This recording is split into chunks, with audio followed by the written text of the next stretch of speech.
Ça, c'est indispensable pour commencer une journée et pour se calmer. Est-ce que vous êtes prêts? Sachez que vous pouvez m'interrompre n'importe quand. Comme ça, on se pose des questions pendant. La première partie est simple. Là où ça devient compliqué, je vous avertis avant. Voilà. On y va? Ben, c'est parti pour parler de comment motiver à lire, écrire, compter, danser. En fait, tout à l'infini. Et on va considérer que ce sont des savoirs fondamentaux. Peut-être que finalement, motiver et apprendre à se motiver, déjà, c'est surtout dans une école qui nous ennuie beaucoup et où on passe beaucoup de temps à s'ennuyer. Peut-être qu'en soi, c'est déjà un savoir fondamental, en tant qu'élève, d'apprendre à se motiver. Pour apprendre par cœur la poésie qu'on n'a pas envie, ou pour aller en cours d'histoire en L1 alors qu'on n'a pas envie, etc., etc., etc. Tout de suite, à combien évaluez-vous? Vous gardez ça dans un petit côté. Votre motivation à suivre ce cours. Sur 10, comme ça.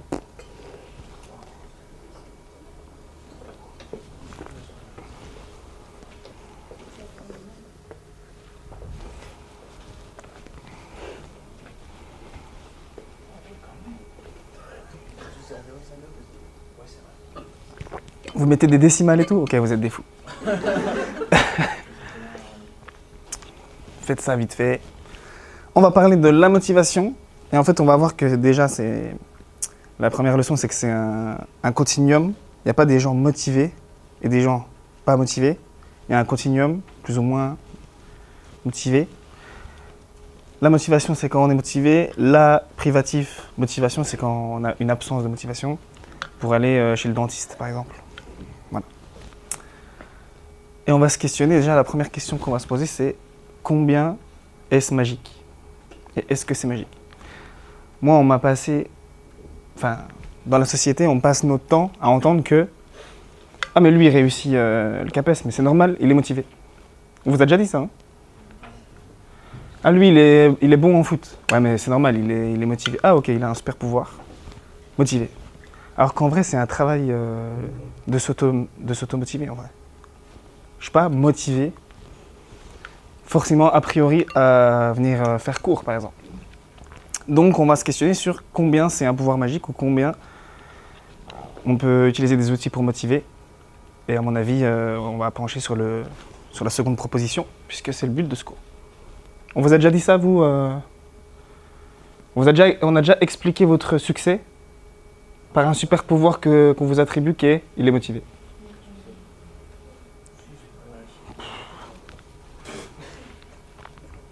Je suis pas sûr qu'on soit naturellement motivé à lire.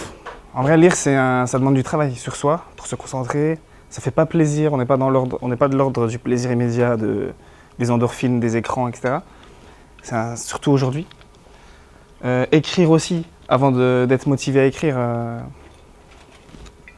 faut en faire des erreurs, il faut s'y mettre et ça fait mal à la main, etc., etc. Il faut se taper des lignes de L, etc., etc., etc. Bref. Compter, danser, c'est pareil.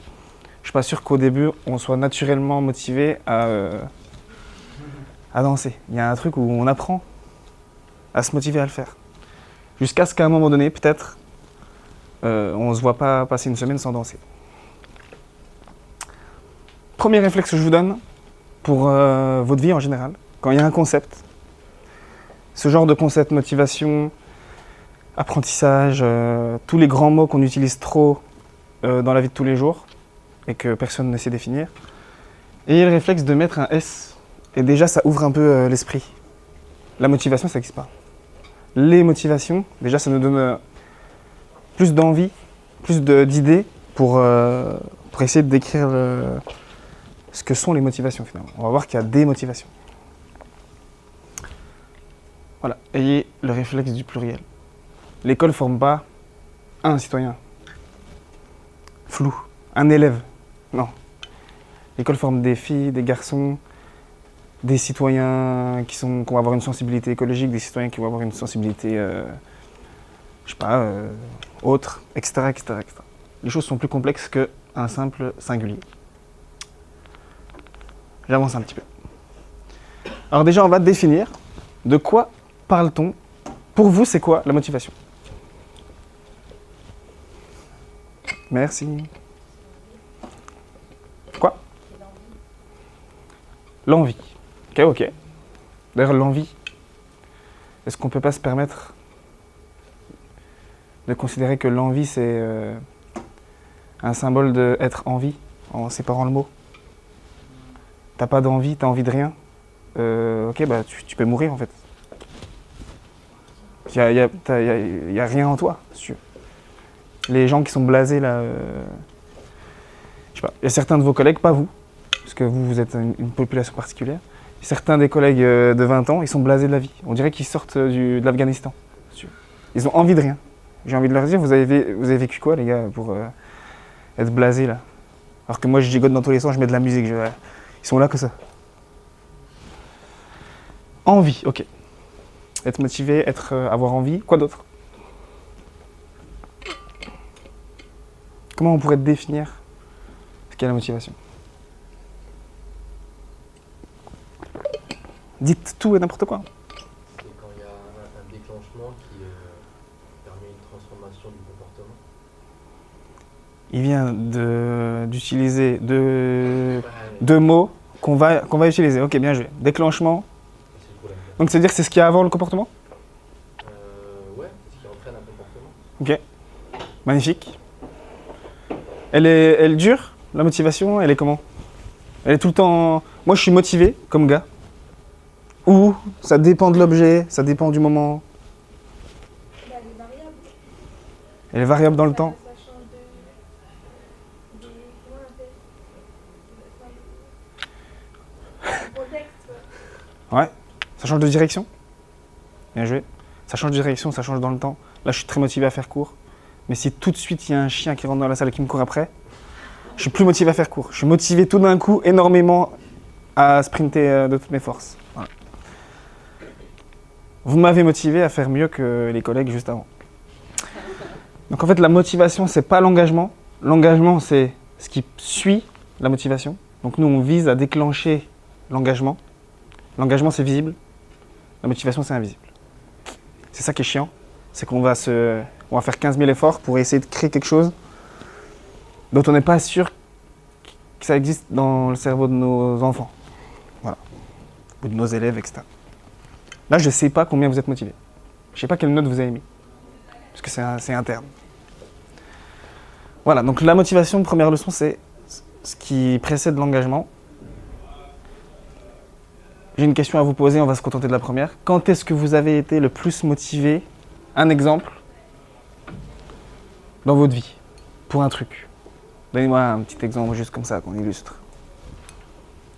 Merci, je vais aller prendre un café.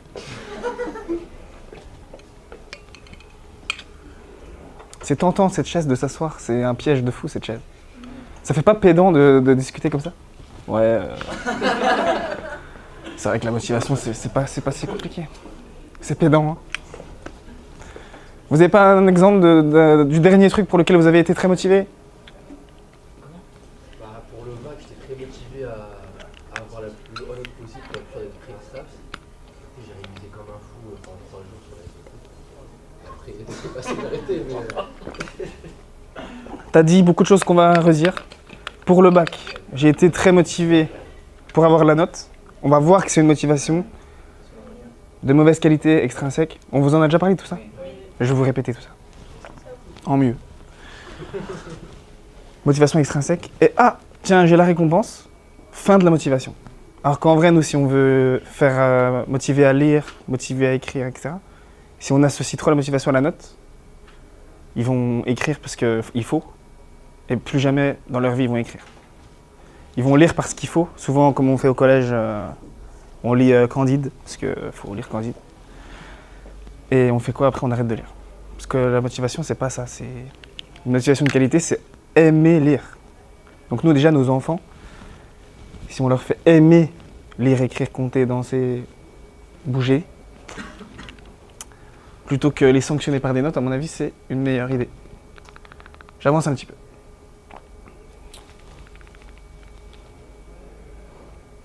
Avant de définir, je critique un peu la motivation. Est-ce qu'on doit motiver nos élèves? Est-ce qu'on doit? Par exemple, est-ce que c'est une mission de l'enseignant? C'est une mission de l'enseignant? Dans le BO du référentiel des compétences de l'enseignant? Non? Non, mais c'est un bon levier. S'ils sont motivés, ça va permettre. C'est un levier, mais du coup c'est un truc, parce qu'on en parle beaucoup, mais c'est pas une mission, c'est ça? Est-ce que la motivation se suffit à elle-même? Parce que là on dit par exemple si... Moi par exemple mon attribut, on va me dire t'as réussi, je sais pas, à passer un concours, mais c'est normal, t'es motivé. Comme si la motivation donnait le concours directement. On fait des entretiens motivationnels quand on vous recrute. Comme si la motivation, c'était votre compétence. Et là tu me dis, si on motive nos élèves, ils vont apprendre. Est-ce que c'est indispensable d'être motivé? C'est pas indispensable. J'ai jamais eu envie de lire au lycée, j'ai quand même lu pour avoir mon bac. Alors que Oui, j'avais il y jamais avait une envie de motivation lire. extrinsèque là. Parce que si t'es amotivé, il n'y a rien qui va te pousser à le faire. T'as pas envie, tu le feras pas. Est-ce que les choses les plus fondamentales qu'on vit, par exemple lire, écrire, est-ce que les choses les plus importantes qu'on apprend sont des choses qui nous motivent énormément? En général, ça fait mal, c'est dur, les trucs importants. Apprendre à communiquer devant un public, c'est pas motivant. Tu fais pas du théâtre d'impro ou aborder une fille dans la rue, c'est pas motivant. Je le fais pas. Voilà. Donc bref, heureusement, il y a plein de choses qu'on peut faire sans trop de motivation. On va éclaircir un peu tout ça. C'est bon. Un petit point quand même pour les profs. Le manque de motivation explique-t-il tout? Explique-t-il l'échec? De la même manière que la motivation n'explique pas l'apprentissage, la motivation, le manque de motivation n'explique pas le manque d'apprentissage. Et on a trop de collègues qui disent « Ah mais cette classe, elle n'est pas motivée. » Cette classe, il y a 30 élèves différents. Elle n'est pas motivée, du coup, ils font rien. Leur échec peut-être est dû à autre chose, quoi. Bref. Donc la motivation, je vais parler que de ça. C'est pas le truc le plus important, mais c'est intéressant en tant que levier. Mais c'est pas plus qu'un levier. J'avance. Dès que vous vous ennuyez, dès que vous voyez que je prends trop de temps, vous faites comme ça. J'ai tendance à rester longtemps sur mes diapos. Mike Horn, par exemple, nous explique que y a plein de trucs qu'il fait. Lui, son objectif, c'est de se mettre dans des situations où il est motivé à rien, très difficile, et pourtant il réussit à tout faire. Par exemple, il a traversé l'Arctique. L'Arctique, c'est un morceau de glace sur de l'eau. Donc lui, son but, c'est de le traverser. Donc il va mettre 1 an et demi. Il fait nuit tout le temps. Il fait jusqu'à -50. Il est tout seul. Et en fait, si vous voulez, le bloc de glace qu'il veut traverser recule sur l'eau aussi vite, presque, que son rythme de marche. Donc si on devait inventer quelque chose pour... c'est comme le mythe de Sisyphe. Si on devait inventer quelque chose pour détruire un homme, on inventerait ça. Je suis pas sûr qu'il soit très motivé à se réveiller le matin, tous les matins de cette année et demie là, tu vois. Et pourtant, il le fait. Et pour l'anecdote, en termes de motivation extrinsèque, de bravo, de notes, etc., t'arrives à la fin, il raconte ça, il arrive, il n'y a personne. C'est la même glace que partout, donc il voit pas, il n'y a pas de ligne d'arrivée, tu vois. Et il met le drapeau, et la glace, elle fait. Il fait non, je suis arrivé. Voilà l'absurdité. Donc si c'était concentré que sur cette motivation de mauvaise qualité, de je veux un dossard, une médaille, des applauses, de l'argent, il n'aurait pas fait ça. En fait, il voulait l'aventure. Voilà. Il voulait marcher tous les jours avec les dessins de ses enfants sur ses spatules. Parce qu'à chaque pas que tu fais, tu te rapproches de la maison qu'ils ont dessiné sur ton petit ski. Tu vois. Voilà. Il n'est pas loin de chez moi parce que je suis pas loin de la Suisse. C'est pour ça que je le mets dans mon diapo. Certains parlent d'un truc qui s'appelle la motivation, mais c'est très psychologique. Donc c'est plutôt depuis les années 80 qu'on parle de motivation. Sinon, en philo, on pourrait parler d'élan vital, de pulsion de vie, de volonté de puissance. Mais je vais essayer de vous la définir mieux que ça. Sur cette diapo, ne prenez pas de notes encore. Celle-là, ne prenez pas de notes. C'est juste pour vous dire qu'il y a plein de chercheurs en psycho qui ont essayé de définir. Il y a les mots que tu as dit, il y a d'autres mots que vous avez dit aussi. Certains sont partis pour dire que c'était une direction et une intensité. Ça change de direction, ça change d'intensité. C'est plus ou moins persistant, c'est ce que vous avez dit. D'autres ont essayé de se la péter en disant qu'il y avait des facteurs dynamiques. On va essayer de simplifier tout ça. Et il y a quelqu'un qui est arrivé et qui a dit « Venez, on fait cette grosse définition qui est compliquée, mais il y a tout dedans. Je vais vous l'expliquer. » Il a fait une grosse définition en additionnant tout le travail des autres. C'est l'élève intelligent qui vient après que les autres aient fait le travail.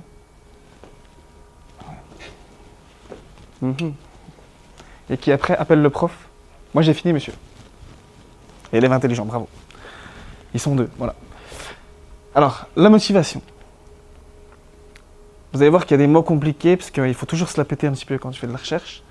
En vrai, c'est pour dire des trucs simples. C'est un construit hypothétique. Ça veut juste dire que elle est invisible, on peut qu'à la déduire. On ne sait pas si nos élèves sont motivés à apprendre les maths aujourd'hui. Tu fais un cours de danse, les gens sont comme ça. Ils attendent. Tu ne sais pas combien ils sont motivés. Ça se trouve, ils sont hyper motivés, mais c'est juste leur langage corporel ne te dit rien. Donc c'est une hypothèse qu'on pose sur ce qui motive de façon interne ou externe. Interne, le plaisir, je vais aimer faire ça. Externe, je le fais pour la note. C'est tout ce qu'on a dit. C'est une hypothèse qu'on pose pour décrire les forces par rapport à soi, par rapport à l'extérieur, qui produisent le comportement. Donc qui déclenchent le comportement, qui donnent la direction d'un comportement, l'intensité, la durée ou l'arrêt du comportement. La motivation de la note est une force externe qui produit le déclenchement, mais aussi l'arrêt. Parce que dès que tu as ta note, ton comportement s'arrête. Vous me suivez? Je vais trop vite ou pas? Non. C'est très bien. Dites-moi ça à chaque diapo, s'il vous plaît.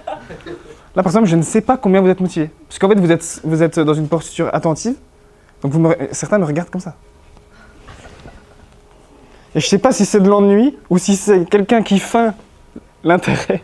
Parce que vous êtes très fort aussi en CM. Il y en a qui font, quand je parle, ils sont comme ça. Je les regarde, ils font.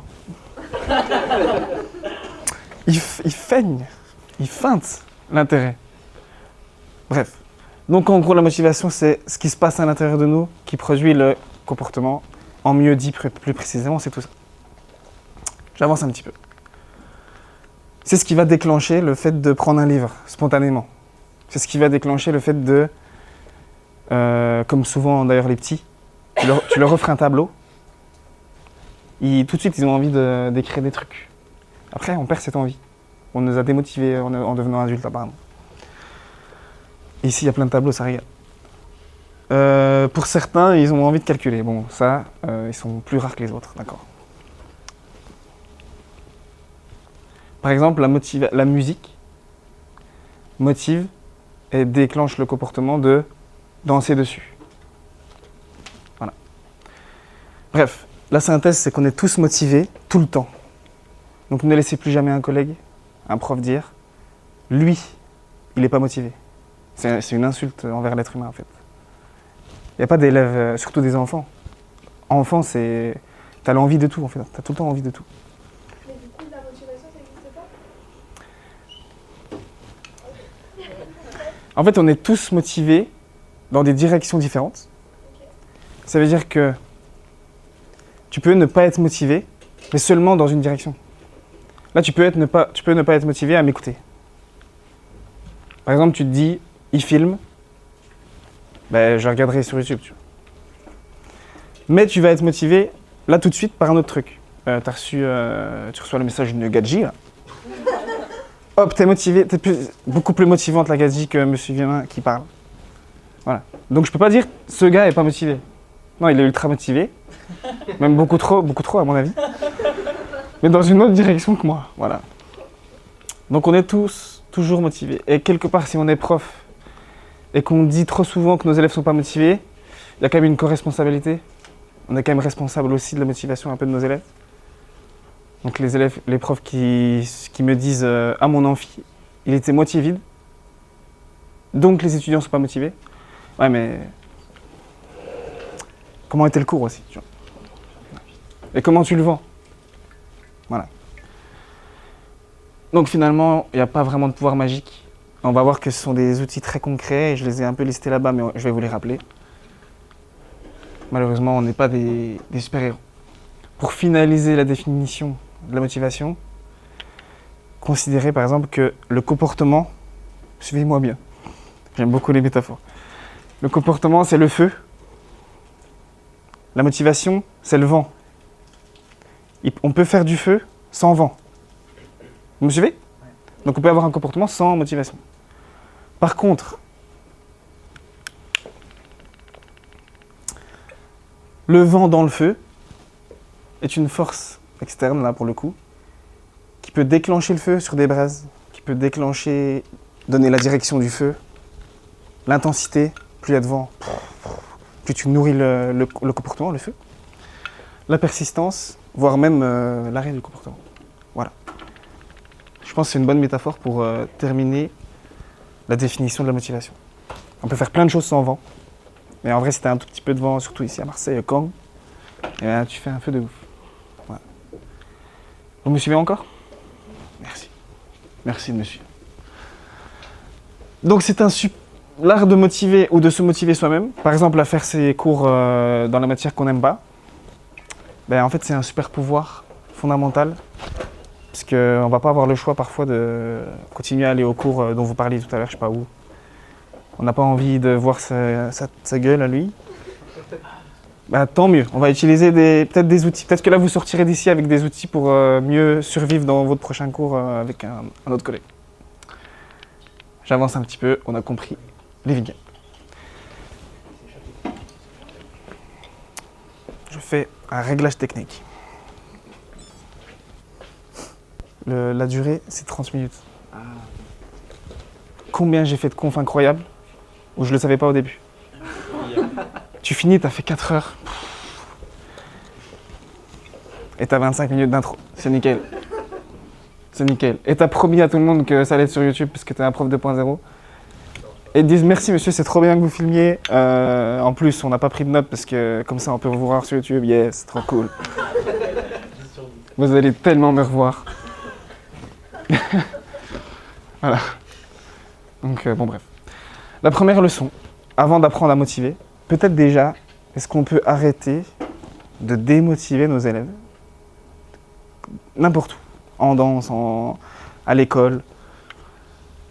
Il y a vraiment des bulletins de notes où il y a écrit, c'est des insultes en fait, les observations. Là, c'est des vannes. Mais moi, j'ai reçu des vannes. Là, c'est des vannes. Là, c'est pas mon bulletin scolaire.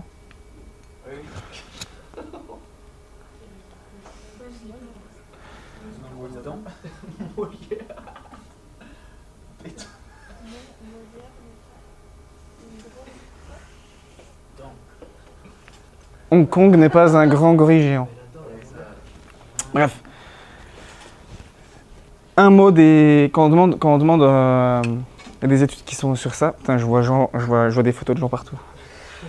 Ça va me poursuivre. Non mais je veux pas parce que je sais qu'il y en a beaucoup. Ça m'effraie. C'est effrayant. J'ai l'impression que je vais sortir d'ici. Ça me poursuivra. Tu es dans la voiture, tu as un panneau stop, il y a Jean. Ils nous regardent tous finalement. Est-ce que ce serait pas une forme de Dieu? Mais c'est ce qu'on essaye de représenter dans cette salle. C'est effrayant. Premièrement, ça va être sur YouTube. La première idée, c'est peut-être d'arrêter de démotiver. Combien de fois on a eu un prof qui nous a appris à nous démotiver en fait de sa matière? Voilà. Naturellement, les enfants, ils sont motivés. Et l'école, globalement, le mouvement qu'elle suit, c'est apprendre l'impuissance apprise ou démotiver les élèves en fait. Un enfant, ça joue sur un truc chiant, à répéter des petits points, s'il veut faire ça, 4 heures. Donc c'est motivable au pire truc. Vous leur dites, faites des tours. Allez, on rampe pendant une demi-heure. Et ils vont ramper pendant une demi-heure, ça va être... Et on a réussi à tuer cette motivation. Je sais pas comment on a fait. Enfin, je sais comment on a fait et c'est un peu triste. Donc déjà, premièrement, essayer de s'assurer que dans notre comportement ou dans ce qu'on donne ou dans notre façon de le donner, on démotive le moins possible. Même si, parce qu'on est des humains, c'est un peu inévitable. Plein de fois, t'as le petit pic, parce que ça nous démange. Plein de fois, tu démotives. Voilà. À chaque fois qu'on blesse, on a le droit, mais on vient reconsolider un truc après. Donc déjà, essayer de démotiver. Éviter. Essayer d'éviter de démotiver. Quand on demande dans les études les meilleurs souvenirs, les souvenirs en gros qui restent, par exemple de l'EPS aux adultes, c'est tout le temps des exemples d'humains. Soit les meilleurs souvenirs, c'est pas la roulade avant, pas l'étape de multiplication avec monsieur. Non, c'est... je me souviens de ma prof des écoles. Quand j'écrivais, elle m'enveloppait, elle était un peu costaud. Elle m'enveloppait pour guider ma main. En fait, on se souvient du réconfort que c'est, presque maternel, humain, animal presque, de ce moment-là. Et on se souvient des pires humiliations, toutes les petites phrases de trop, qui ont été dites de trop, on s'en souvient. Voilà. Donc si on peut éviter de démotiver déjà, de dire ces phrases, ça serait bien. Quand tu apprends la danse, il y a des raisons d'être démotivé parce que tu prends cher quand même. Par exemple, les grandes leçons sur la motivation, c'est donc que l'humain est toujours motivé, mais dans des directions différentes. Que la motivation n'est pas innée, magique, on dit en mots pour se la péter, idiosyncratique. Elle se construit en permanence, on dit en mots pour se la péter, incrémentiel.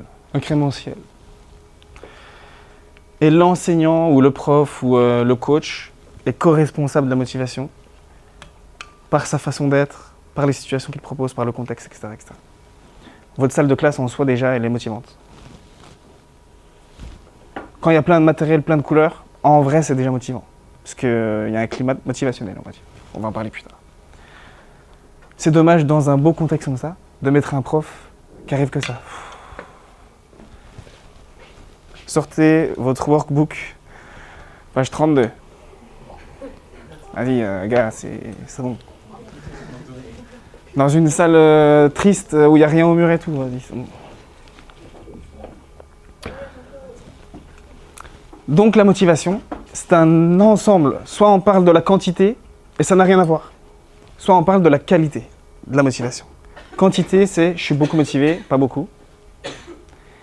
Et qualité, du coup, j'imagine que vous avez compris ce que c'est. Eh oui, il n'y a pas que moi qui parle, eh oui. Qu'est-ce que c'est la qualité? On en a parlé tout à l'heure, vas-y. Et en langage pas qui se la pète? Force externe ou force interne. C'est pas pareil, on passe. Là, il a changé de posture quand il a dit ça. Il a fait... Ici. Pour moi, il s'est assis là.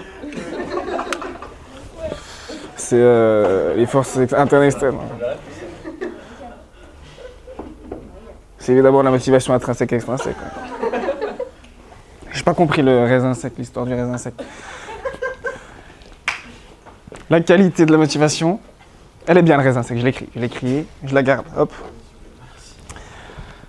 La qualité de la motivation, c'est plus c'est interne par rapport à vous profondément, à des valeurs, à des sensations. Plus c'est de qualité, plus ça a de chance, c'est le nouveau truc que je vous rajoute, de durer dans le temps. Plus c'est externe, moins ça a de qualité, plus ça a de chances de s'arrêter dans le temps. Souvent, une fois qu'on a obtenu la chose. Mike Horn, il est très très très motivé pour un truc extrinsèque de faire le record du seul homme qui traverse l'Arctique. Il y arrive, il ne sera plus jamais motivé à le faire. Donc nous, si on veut motiver à danser, lire, écrire, compter, il faudrait susciter une motivation interne où l'individu ou l'élève a des raisons profondes de continuer à le faire. Et donc pas la note, et donc pas parce que la prof l'a demandé, etc. etc. Vous me suivez? Ben, vous avez raison. Voilà, donc l'idée c'est de passer du McDo, quantité de motivation de mauvaise qualité, souvent l'école, à de la gastronomie. On peut être pas trop motivé, mais par contre à chaque fois on se réfère à des facteurs internes. Ou des facteurs intrinsèques, quoi, finalement. Qui plus est finalement, somme toute intrinsèques. Voilà, il y a des raisons internes profondes de lire. Parce que certains vous diront que lire, c'est voyager depuis sa chambre. Celui qui dit ça, il lit toute sa vie. Parce qu'il a compris que c'est inadmissible de passer une journée sans lire. Écrire, c'est, je sais pas, pour certains, c'est quoi écrire? Quelle raison interne Écrire, ça peut être thérapeutique. Celui qui dit ça, il va écrire. Voilà, encore et encore, parce qu'on n'a jamais terminé de poser des mots MOTS sur nos mots MAUX. Voilà. Danser, il peut y avoir 1000 façons, 1000 raisons intérieures de danser. C'est pour le lien social. Ou c'est pour... parce que j'adore la culture de ce genre de musique-là, etc., etc. Bref. Là, je vais me la péter de ouf. Tu vas bien aimer cette partie. Pour synthétiser en mots compliqués tout ce que je viens de dire. La motivation, c'est donc un continuum. Ça veut juste dire que c'est un curseur qui se déplace entre pas motivé et motivé de mauvaise qualité, donc vers un truc extérieur, à motiver vers des choses qui sont importantes. Là, j'ai remis les mots que t'as dit, là. Voilà. Donc c'est un curseur qui va d'une motivation intrinsèque, interne, de qualité, plaisir, satisfaction, etc., etc., etc., à une motivation et qui va même à l'absence de motivation externe. On m'a dévalorisé, etc., etc. Ici, c'est une motivation externe, c'est la récompense, éviter une punition. Si un parent dit « tu vas en prendre une », bah, il motive que selon la claque. L'enfant, il comprend pas pourquoi il faut arrêter de faire ce qu'il fait. Par contre, si le parent disait, je sais pas, est-ce que là, quand tu manges tes crottes de nez, là,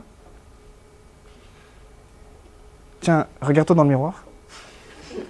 Est-ce que tu aimes bien l'image de toi? Humiliation. On va parler d'humiliation. Il peut apprendre que non, qu'il vaut mieux que ça. C'est pas une humiliation. J'avoue, je vaux mieux que ça. On fait plein de trucs comme ça.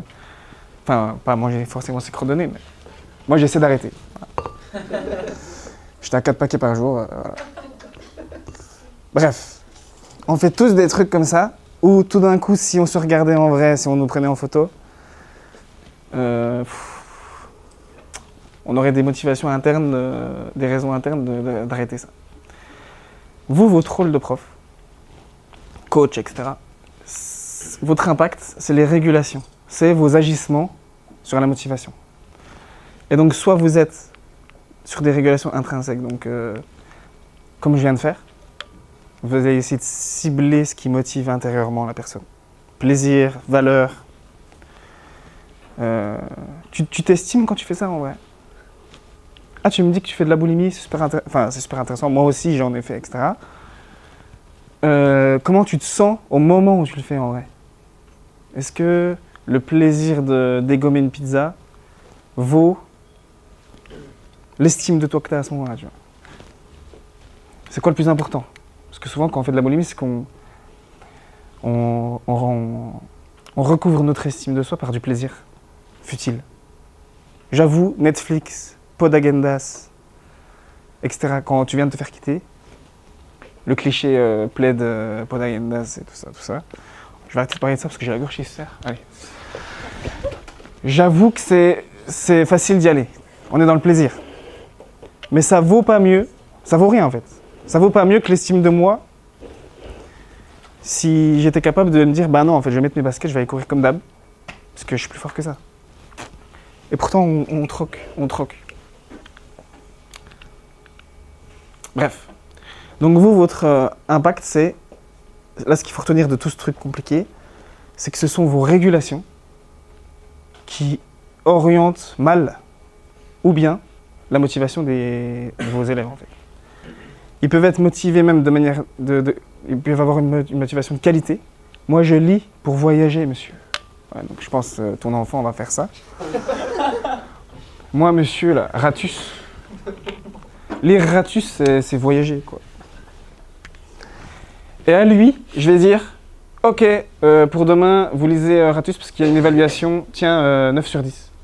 Donc j'ai pris ta motivation de qualité, je l'ai défoncée, et j'en ai fait une motivation extrinsèque, et t'arrêteras de lire Ratus en fait après la note. Donc notre façon de donner des feedbacks, valoriser ou pas, etc., peut casser la motivation. À mon avis, c'est ce que fait l'école. C'est pour ça qu'on y entre très motivé, on y sort motivé à pas grand-chose. Voilà. Alors que le but de l'école, est-ce que ce serait pas juste... Parce que de toute façon, on retient rien de ce qu'on apprend. Au lycée, par exemple. Est-ce que le but de l'école serait pas juste motiver à lire, écrire, compter pour toujours? Voilà, c'est une question que je pose. Ouais, somme toute pertinente, finalement. Voilà, donc là, je vous ai simplifié, un peu vulgarisé. Enfin, je vous ai... Là, je pète un plomb quand je dis ça, c'est pas moi qui ai fait le tableau. Là, il y a les raisons plus ou moins internes, plus ou moins externes, d'être motivé. Voilà. Vous avez compris? Oui. Je continue? Oui. Là, si vous me dites non, je m'en vais. On dit aussi que ce sont des motivations autonomes. J'ai besoin de rien d'externe. Allez-y, évaluez-moi sur... allez-y. Évaluez-moi sur Ratus, allez-y, allez-y. Mais je continuerai à le lire. Voilà. Voilà ce que je vous dis, monsieur. Motivation autonome, pas besoin de facteurs externes. Je révise le CAPES ou le concours, parce que j'aime bien la matière. Allez-y, évaluez-moi sur le CAPES, de toute façon, je vais continuer à la BU après. Ou motivation, donc contrôler contraintes par rapport à un truc externe. Vous avez compris. J'ai dit plein de fois la même chose. Pour soi en termes de développement personnel aussi, pour les autres, pour la note, et là on est du pire en pire. Quand on fait Noël pour les autres, c'est aussi un moment biographique cette conférence. Quand tu fais Noël pour les autres alors que tu as une immense flemme de faire Noël et que si tu étais tout seul tu le ferais pas, ta motivation elle est d'une mauvaise qualité quand même. Ouais, ça va qu'il y a des enfants. Je fume pas, hein, mais bon. Bref, donc le but c'est d'avoir un plaisir d'écrire, des raisons internes de lire, etc. ou de danser. Si on danse pour le regard des autres, c'est beaucoup font ça, surtout dans mon style de danse par exemple. Vous enlevez Instagram, ils arrêteront de danser en fait. Alors qu'en vrai, il faudrait danser tout seul dans sa cuisine. Si on était vraiment motivé. Il faut une grande cuisine, quoi. Voilà. Vous me suivez encore? Ben, vous avez toujours raison. On va commencer à pouvoir parler des théories en soi. Il y en a deux grosses, que vous avez déjà vues, j'imagine. Théorie de motivation, vous avez déjà vu? Ben, on va les rappeler. Il y en a deux grosses. Il y en a une dernière qui est moins pertinente, qui est plus, qui est moins pertinente, vous allez voir pourquoi, je passerai moins de temps dessus. Il faut bien comprendre les deux premières. Là, je vais vous donner des outils directs, utilisables pour vous. Pourquoi j'ai mis ça, moi? Je suis un fou, moi. Avant de parler des théories de la motivation, il y a les théories de l'engagement lui-même. Vous avez compris que l'engagement, c'est le comportement. Donc là, les théories de la motivation vont nous aider à créer le truc intérieur qui précède le comportement, donc la motivation, pour se donner des chances qui est le comportement. Vous me suivez? Alors qu'il y a des théories aussi de l'engagement qui visent directement le comportement. Par exemple, c'est, eux ils sont très forts là, Yves Rocher, Starbucks, tout ça. Si je te pose la question, et avec ceci, c'est une théorie de l'engagement qui vise le comportement. En fait, c'est une manipulation. C'est dur de s'affirmer assez pour dire rien du tout, en fait, avec ceci, ok? Voilà. En vrai, si t'es dans une mauvaise journée et que t'es un peu stressé ou mal dans ta peau, il te dit avec ceci, tu fais ouais, carrément, avec ceci, je vais prendre ça. Voilà, donc ça, c'est une théorie de l'engagement. Donner un choix, par exemple, un faux choix, c'est une théorie de l'engagement. À vos élèves, à vos enfants. Je n'ai pas d'enfants. Il veut pas mettre son t-shirt. Je sais qu'il ne veut pas s'habiller, en fait. Il vit en slip. Voilà. Tarzan, c'est Tarzan. Donnez-moi un prénom au hasard. Tarzan. Ok. Drôle d'enfant. Tarzan, donc là, il vient de liane en liane. Tu préfères quel t-shirt pour aujourd'hui? Et là, il n'a pas le choix de dire aucun. Donc il va en choisir un. Donc je l'ai eu. Voilà. Ça, c'est une théorie de l'engagement. Par exemple. Souvent, c'est de l'ordre de la manipulation.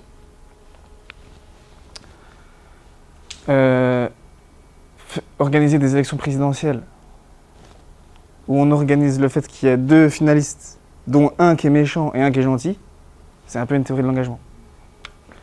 Est-ce que tu as vraiment le choix? Parce que tout le monde dit qu'il est méchant quand même. Hein. Je sais pas. Bref. Je continue avant de perdre mon métier. Première théorie. C'est la théorie de l'autodétermination.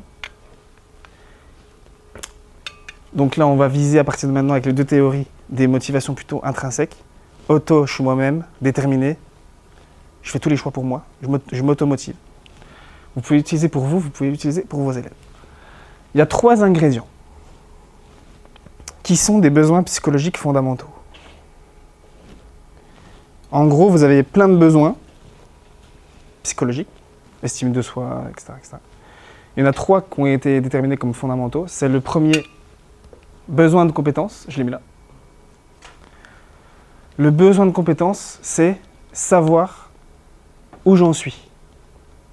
C'est pas me dire que c'est bien. Ça peut être nul. Enfin, je peux être nul en maths. Mon besoin de compétence, c'est de savoir que je suis à 4 sur 10 par rapport aux autres qui sont à... J'ai besoin de me situer. C'est là où on peut faire une petite critique quand même de l'éval par compétence sans la note. C'est que si on a tous des compétences, qu'est-ce que ça veut dire en fait? Dans une tête d'enfant, on a tous des compétences, ouais, mais j'ai besoin quand même de savoir que je suis un tout petit peu en retard et que je dois me motiver pour rattraper le groupe, par exemple. C'est là où je critique le bisounoursisme. On va dire à tout le monde que c'est génial. À l'américaine un peu. Ah mais ils sont nuls, on ne peut pas leur dire ça.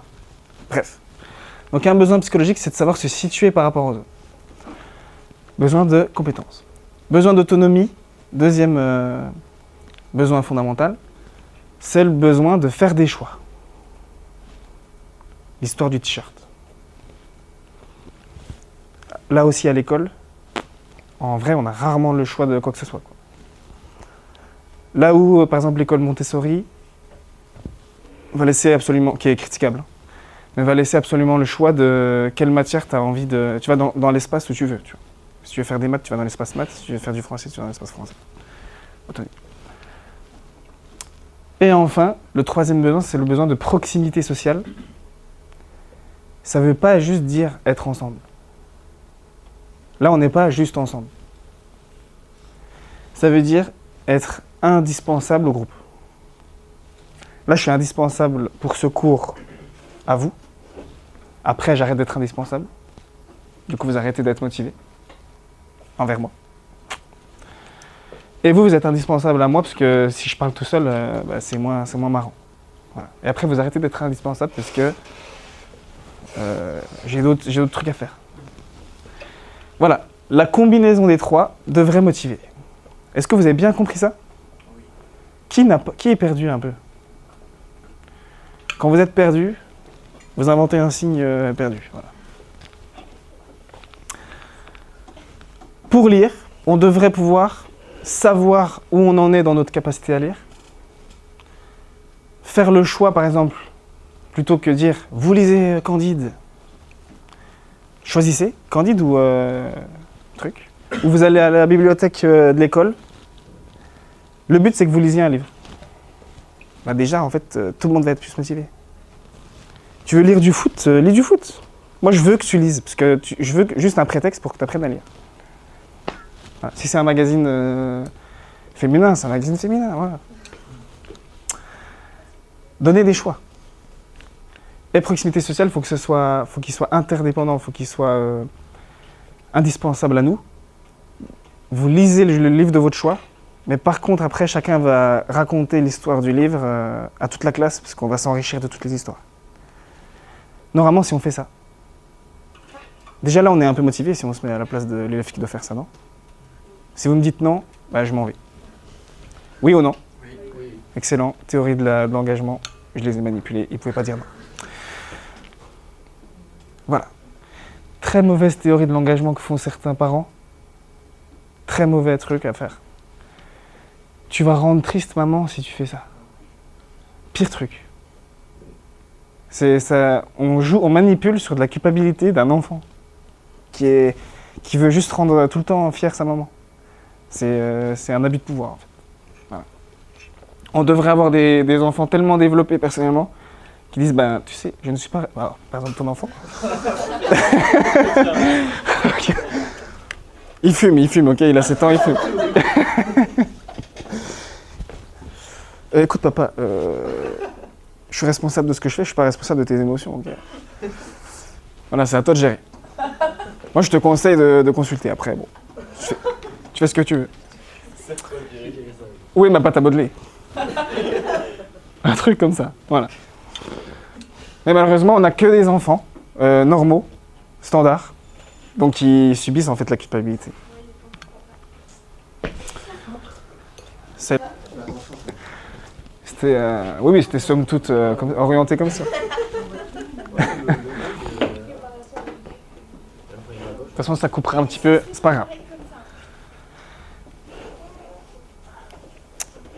Donc là, cette théorie, comme je disais, vous l'avez bien comprise, le but c'est de satisfaire les 3 besoins psychologiques fondamentaux.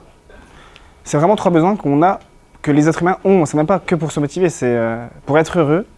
Il faut savoir où on en est, tout le temps. Même si on en est à là, il faut savoir où on en est. Et c'est pas grave. Tu commences à danser ou à lire ou à écrire. T'es nul. Mais j'ai besoin de savoir que pour l'instant, je suis là et je regarde les autres qui sont là. Mais le besoin, c'est de savoir où je suis. Le pire, c'est qu'on ne me dise pas. C'est pour ça, encore une critique que je fais un peu à l'école, on ne doit pas dire que l'élève n'est pas bon. Parce que c'est méchant, estime de soi basse, etc. Non. Là, ce que tu as fait, c'est pas bien. C'est pas encore bien. Par contre, pour mieux faire, fais ça. Et ça sera le but des prochaines leçons. Voilà. Là, on est motivé. Mais faire ce qu'on fait l'école actuelle, c'est dire c'est toujours bien, ben ça fait des étudiants qui arrivent en licence, ils font une faute par mot, ils arrivent comme ça. Alors là, c'est pas toi, mais... Ils arrivent comme ça, ils font une faute par mot, ils arrivent comme ça en amphi. Je suis en licence 1 STAPS. Ils se la pètent, les gars. Ok, mais vous êtes... va falloir progresser, quoi. Tu vois. Bon, on leur a jamais dit qu'ils avaient des progrès à faire. Ça vient d'une vieille étude. C'est la pyramide de Maslow, j'imagine qu'on vous a déjà parlé de ça. C'est très vieux. Part du principe qu'il y a des besoins psychologiques fondamentaux qui sont, voire même pas forcément psychologiques d'ailleurs. Besoin physio, manger, dormir. Besoin d'être en sécurité. Et après, les besoins psychologiques fondamentaux seraient l'appartenance à un groupe, la reconnaissance, l'estime de soi, etc. En fait, on a tiré de ça les 3 besoins psychologiques fondamentaux que je viens de vous dire. Je reviens pas sur ça. Faites-moi un signe Eh bien, je reviens pas sur ça. C'est bon, je reviens pas, j'ai dit. Putain, il commence à me... Ah, c'est bon. Par exemple, si on danse, on est motivé parce que tu fais partie de la communauté des danseurs. Tu as un groupe de danse auquel tu es indispensable parce que si t'es pas là le jour de la choré, ben, il y a un trou dans le dispositif. Il y a une reconnaissance, une estime de soi parce que les gens de ta famille viennent te voir danser. En même temps que tu te réalises, parce que quand tu es toute seule en vrai chez toi, tu le dis à personne mais tu danses toute seule. Donc c'est motivant, plutôt. Bref. Le petit point de précision que je vous donne, c'est qu'il faudrait satisfaire les 3 besoins en même temps. Pas se contenter de juste donner un choix. C'est comme si vous faisiez une leçon de maths, je sais pas, ils arrivent, ils sont moyennement motivés à apprendre, qu'est-ce qu'on apprend? Les tables de multiplication. T'arrives comme ça. Bon, chut. Vous avez le choix, vous choisissez soit la table du 2, soit la table du 3, il faut l'apprendre par cœur. C'est parti. Il y a des bruits de chaussures, enfin, c'est horrible. Ça, c'est pas motivant. Il faut qu'on couple les 3 besoins psychologiques fondamentaux. Vous choisissez, et si vous mettez un peu d'humain aussi, c'est mieux. Vous choisissez, allez. Vous choisissez votre table préférée.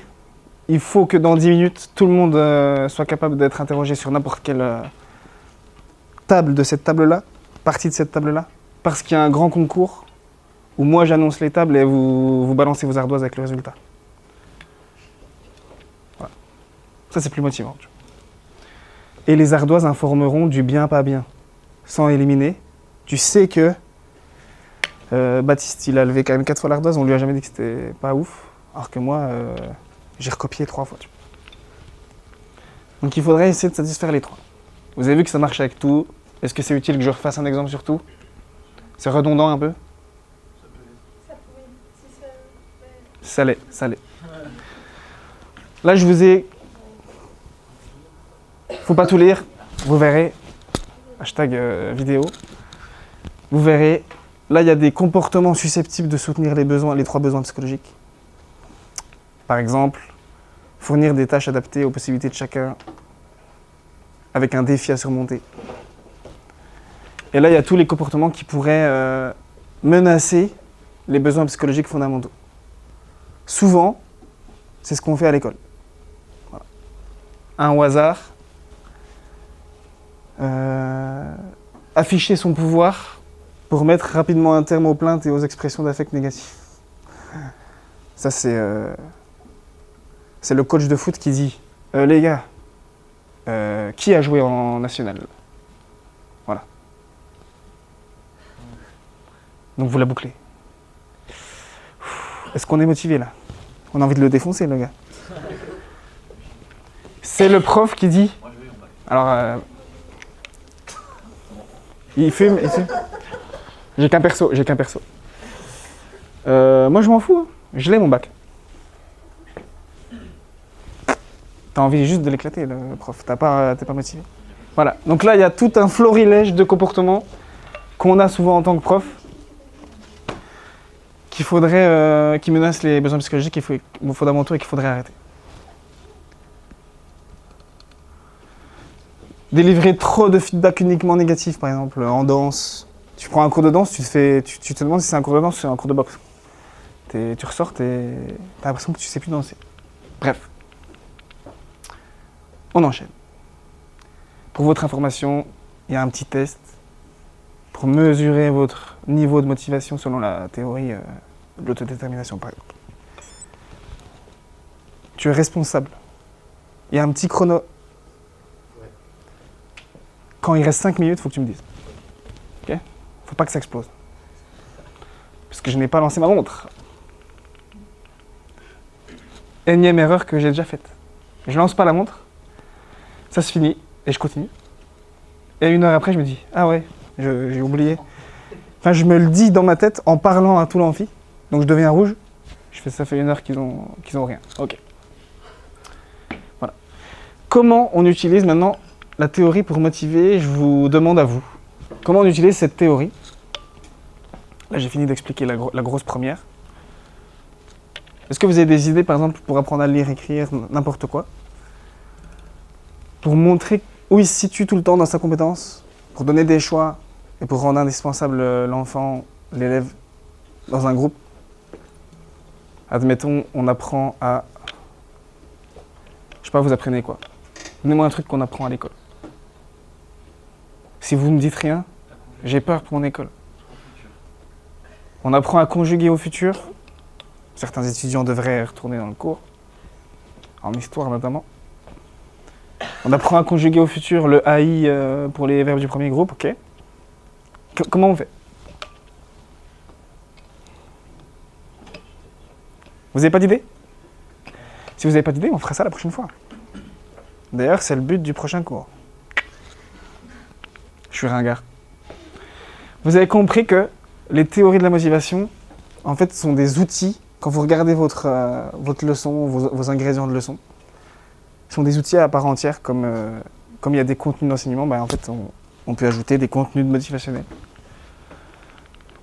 Oui, on va leur apprendre les tables, mais on va s'appuyer sur les théories, pour un peu upgrader notre leçon.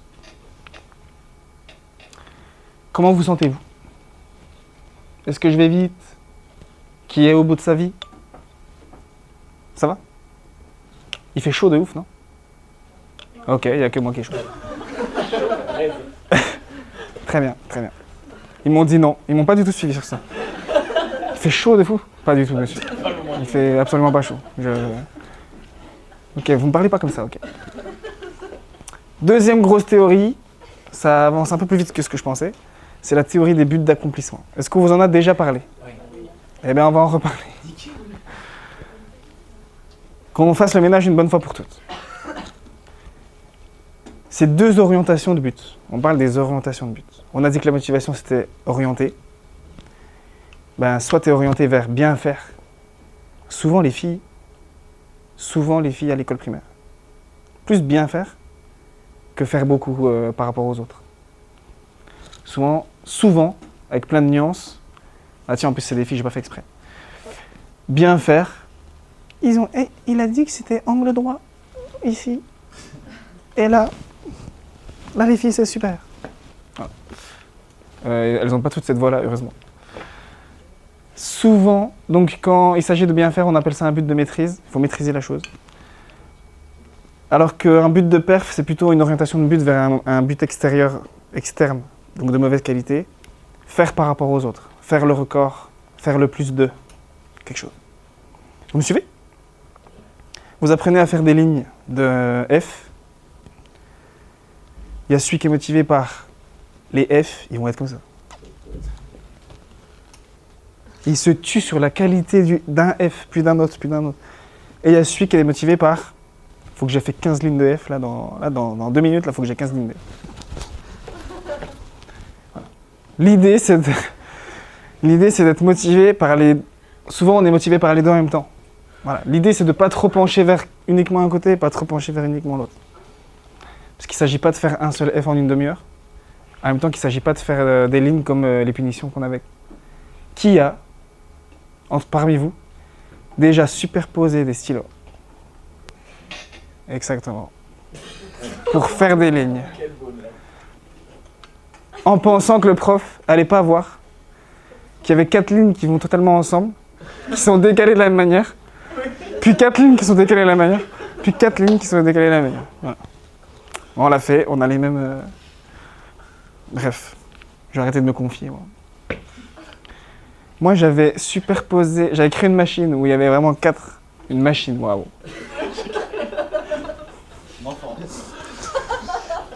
Un mécanisme, finalement, de superposition orthographique. Et en fait, je m'étais arrangé pour en avoir 3 différents.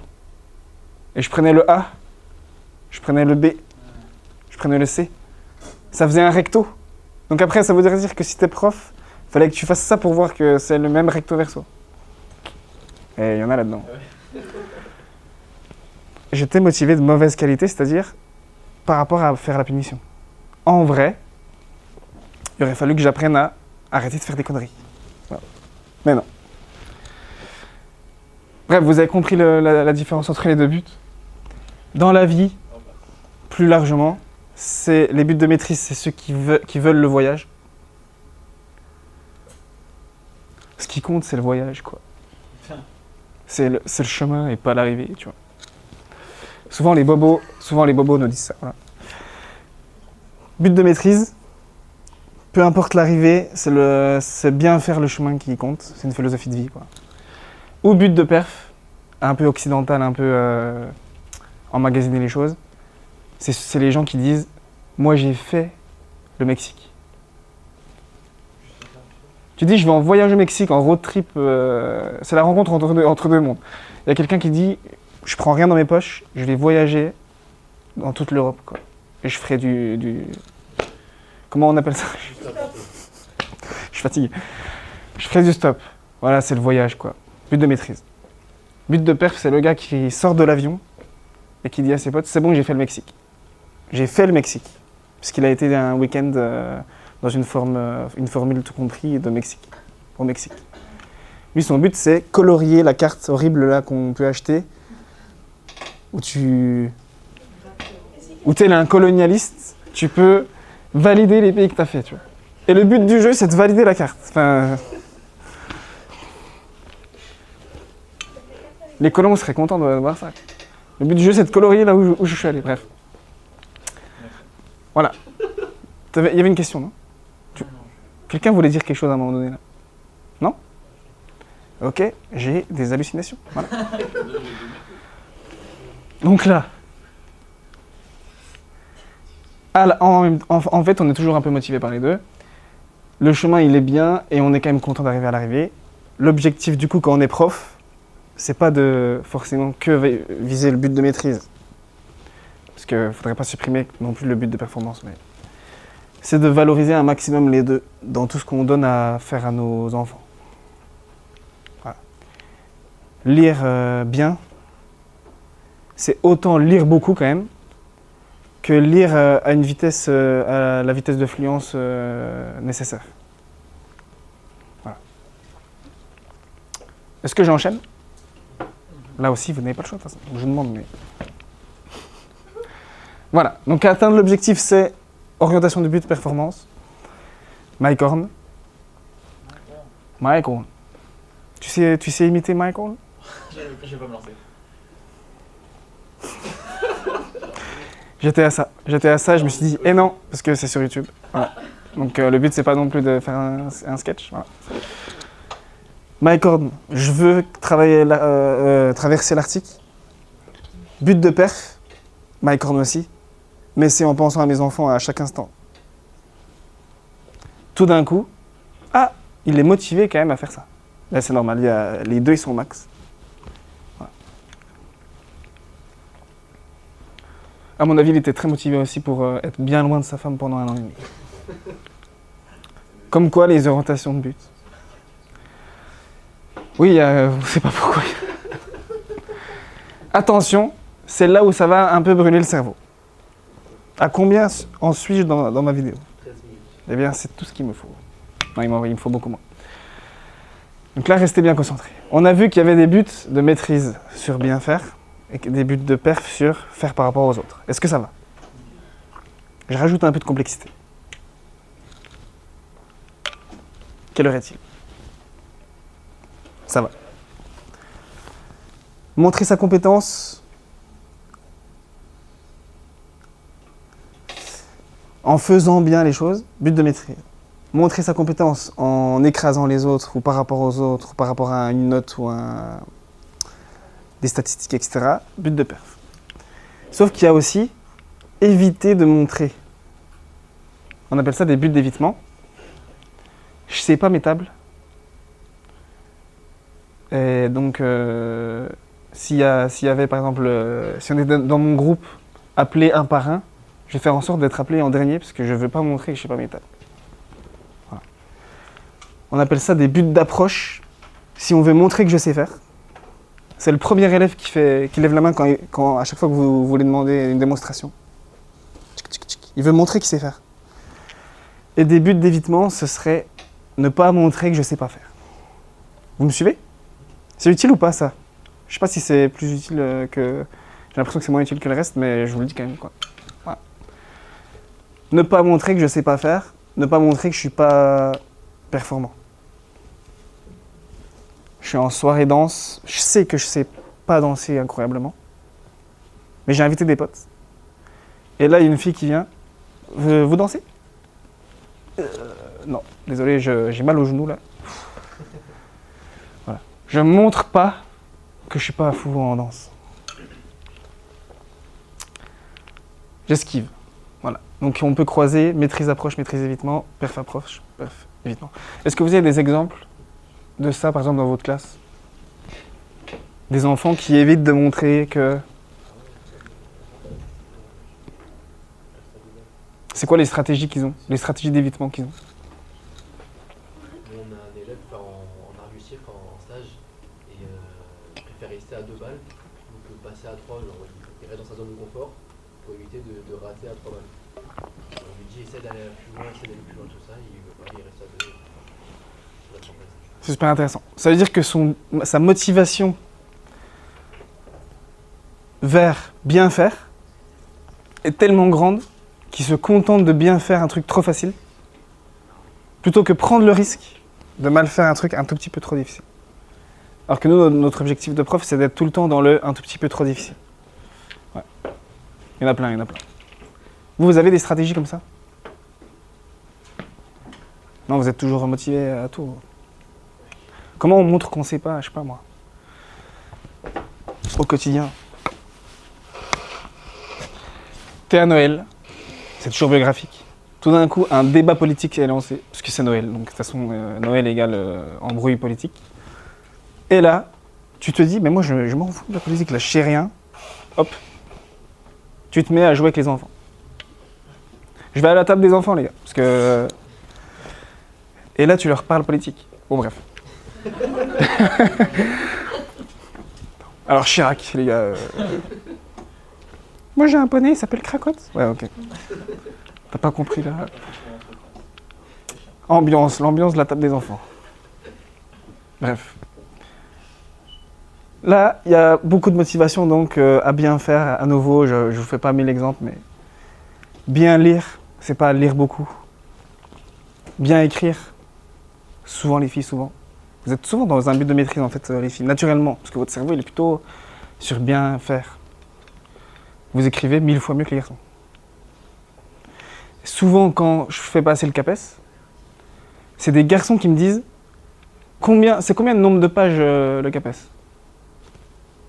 Alors que les filles me disent plus, comment là, vous pouvez lire le lien que j'ai fait au cégep, parce que je suis pas sûr qu'il soit bien fait. Bien faire, faire beaucoup. C'est vraiment éternel, quoi. Bien entretenir la relation, avoir plein de relations. Pour ceux qui veulent se remettre, se regarder dans la glace intimement. En vrai, ça parle, non?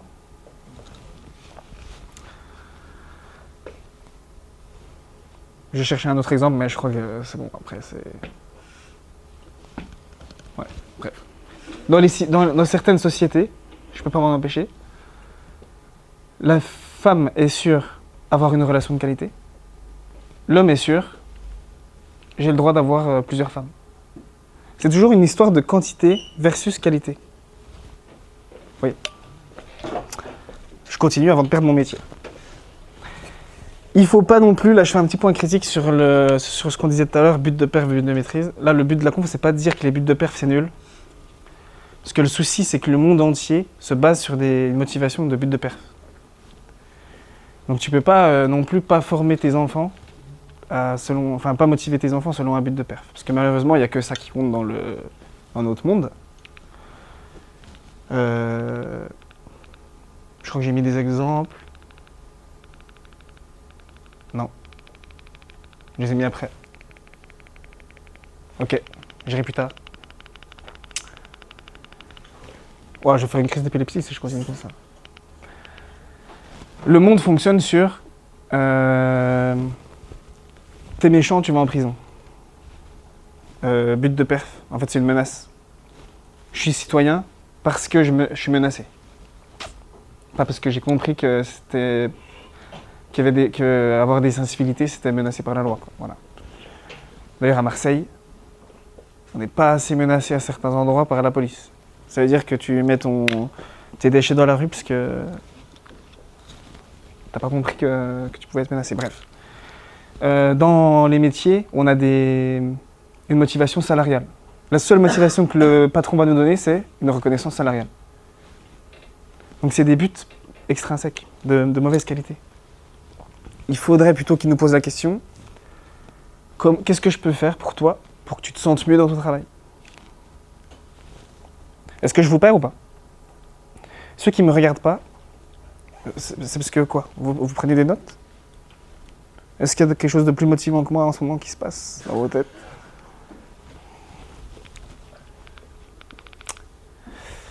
Bref, vous avez compris qu'on peut utiliser les buts d'accomplissement, donc de maîtrise et de perf. La stratégie, pour vous, c'est de valoriser les deux.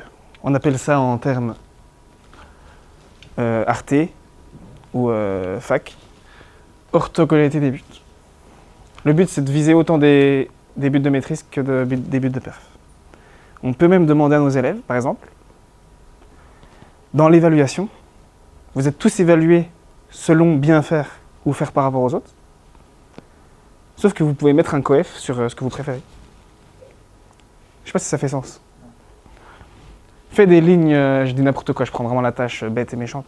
Fais des lignes de F, bien et beaucoup de lignes de F, bien comme il faut, c'est 2 lignes au-dessus, 3 lignes en bas ou l'inverse.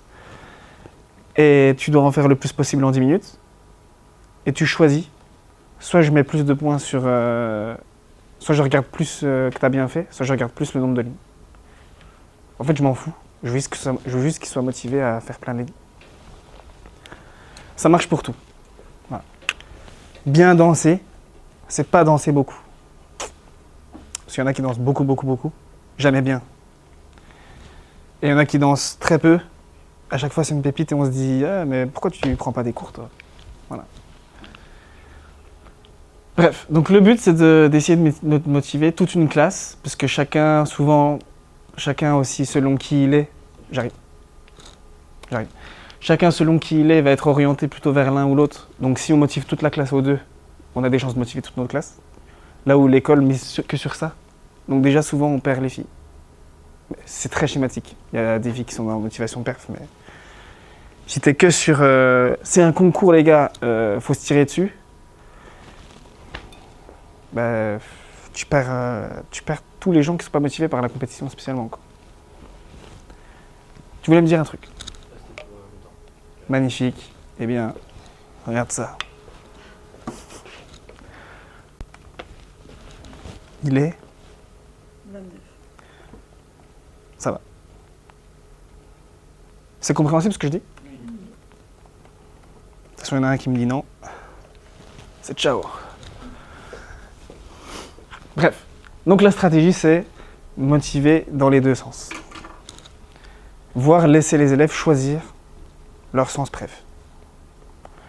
Bien lire un texte, c'est pas moins bien que dévorer un livre.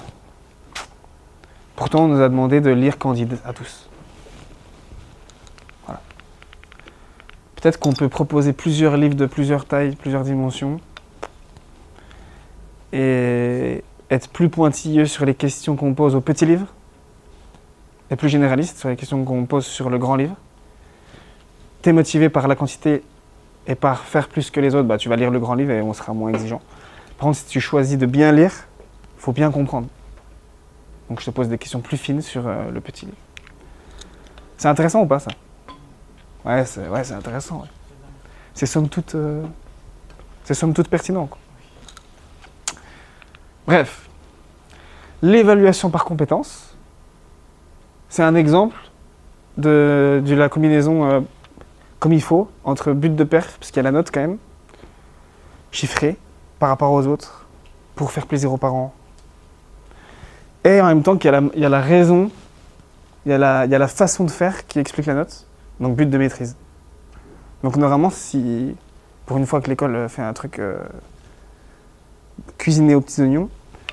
Si j'évalue par compétence avec la note, tout le monde selon ses préférences est motivé par la façon de faire à améliorer ou par la note à améliorer. Ce serait dommage de supprimer totalement la note, comme on fait au collège ou à l'école en règle générale, si on respecte les textes. Il y a des petits garçons, par exemple, qui s'en foutent de bien faire. Il faudrait qu'il y ait un score. En fait, c'est comme un jeu vidéo. On n'en veut pas de la note, mais à chaque fois qu'on joue à un jeu, c'est que de la note, c'est que de l'élimination. T'as un classement après avoir joué à Battlefield ou je sais pas quoi. Bah, je suis avant-dernier, donc la prochaine partie, je vais faire mieux, tu vois. Il y a des scores. Bref, j'avance, pour pas trop vous perdre. Là, la stratégie, c'était donc d'évaluer les deux. Là, une autre stratégie, c'est d'ajouter une manière. Je vais essayer d'être précis. Donnez-moi un truc à apprendre, s'il vous plaît. Prenons du sport. Par exemple, je veux apprendre en basket. Vous m'avez parlé d'art du cirque ? Voilà. Je veux apprendre à mes enfants que l'art du cirque, c'est bien, c'est du jonglage, mais c'est aussi raconter une histoire. Sinon, c'est pas de l'art. Sinon, c'est de la gym ou un truc autre que de l'art. Voilà. Eh bien, si... Là, la stratégie, c'est de valoriser but de perf. Si tu as eu la manière, but de maîtrise, que je cherche. Vous allez faire un numéro. Je vais valoriser le jonglage. Mais si tu le fais en détournant l'objet et en jouant Charlie Chaplin, tu as quand même un bonus. Donc je valorise à la fois la perf jonglage en même temps que la maîtrise à la façon de Charlie Chaplin ou en racontant une histoire. Ceux qui plissent les yeux, c'est pourquoi ? C'est parce que c'est bon, j'ai atteint votre niveau de fatigue final ou pas ? Ça va ? Ça va ? Parlez-moi, je suis gentil. J'avance un petit peu. Je m'adapte à au climat motivationnel de cette salle. Une autre manière de satisfaire les deux buts, c'est instaurer un climat de maîtrise. Donc là, c'est la stratégie de penser toute ma classe, et même mes interactions avec les élèves, comme quelque chose qui est motivant d'un point de vue du but de la maîtrise. Donc là, je vous ai mis des exemples. Vous pourrez reprendre, je vais pas vous faire ce que font plein de collègues de lire un diapo. Je vais pas lire un diapo. Voilà. Mais si vos enfants ont des choix à réaliser, que vous les encouragez, qu'il y a des formes de groupement flexibles, voire même qu'ils peuvent choisir, que l'évaluation est confidentielle et prend en compte les progrès réalisés. Par exemple, l'évaluation me dit que j'ai 4. Donc elle est méchante. Bouh, on dit que c'est nul, monsieur, faut pas faire ça. Je sais que j'ai 4, mais je suis tout seul à le savoir. En fait, c'est bienveillant. Vous voyez, c'est plus complexe l'évaluation que c'est méchant de dire que l'élève est nul. Je lui dis qu'il n'est pas bon, mais il n'y a que lui qui le sait. Je ne fais pas comme ceux qui distribuaient les copies, là, dans l'ordre décroissant des notes. On vous a fait ça ou pas ? T'es là, t'es dans la classe. T'es élève, t'es en maths. Enfin, moi j'étais en maths en tout cas quand il se passait ça. Et il distribue. Donc il a un paquet. Timothée, bravo. 18, bravo. 18 il a. Là, il y a lui qui est comme ça. Axel, 17. Axel, 17. Là, ça descend. Manon, tu m'avais habitué à mieux. 14. Alors que 14, c'est ouf. Bref. 14, tu m'avais habitué à mieux. Manon pleure, parce qu'elle a 14. Et toi, t'es là, et t'as toujours pas ta copie. Et ça fait 12, 11, 10, 9. T'as l'impression que ça va exploser. 8, 7. Et là, tu te dis... Peut-être il a soit oublié ma copie, ou peut-être il a choisi ma copie pour l'exemple de la fin, puisque c'est la meilleure copie. Et non, 4, 3, 2, 1, ça va exploser. Et t'as ta copie, quoi, finalement. Bref. Ça, c'est très démotivant, à mon avis. Il aurait mieux fallu que je sache tout seul que j'ai 4. Sans personne qui est autour de moi qui me dit, qui est comme ça, là. T'as combien? Vas-y. Horrible. À nouveau, c'est un outil, but de maîtrise, but de perf, qui devrait vous permettre de créer vos leçons.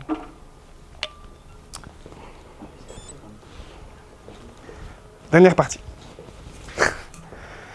Avez-vous bien compris les deux grosses théories? Est-ce que vous avez des questions, des trucs à me dire? Pour l'instant, je remplis le défi que Jean m'a envoyé ou pas? Ouais, ça va.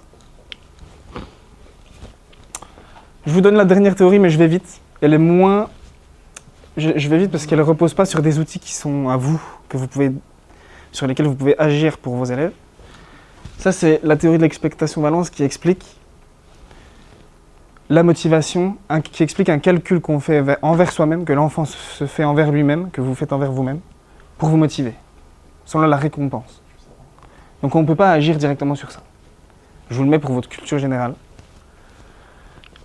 En gros, c'est le calcul. Il y en a qui savent ce que c'est? Vous l'aviez vu ça déjà? Ça vous fait penser à quoi? Expectation? Balance. Allez-y. Et les attentes qu'on a? Attente. Valence. Ouais, c'est ça. En fait, c'est, plus précisément, la valence, c'est les gains que j'ai à gagner à faire ce truc. Qu'est-ce que j'ai à gagner à faire ça?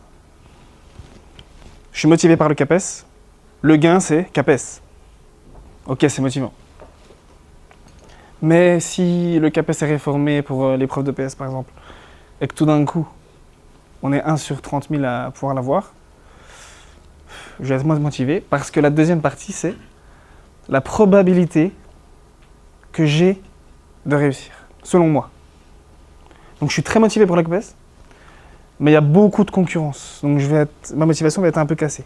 Alors que si tu me dis que, à votre place, je suis très motivé pour devenir prof des écoles, et j'ai plein de raisons intérieures, intrinsèques, de devenir prof des écoles, en même temps que je sais que chaque génération, avant moi là, de cette classe, elle fait 80% de réussite. Là, normalement, vous êtes hyper motivé pour être prof des écoles. Voilà, c'est le petit calcul que vous faites en vous. Et les enfants aussi. D'ailleurs, il y a une étude qui porte sur ça. Elle ne porte pas vraiment sur ça, mais je l'utilise pour illustrer. C'est le truc du marshmallow, là, on vous en a déjà parlé. Ah, il se barre la tête. Soit tu manges le marshmallow et tu n'en as pas d'autres. Soit tu attends 3 minutes, tu résistes et tu en as d'autres. En fait, le calcul que l'enfant ne se fait pas pour celui qui mange le marshmallow, il se dit, est-ce que je préfère tout de suite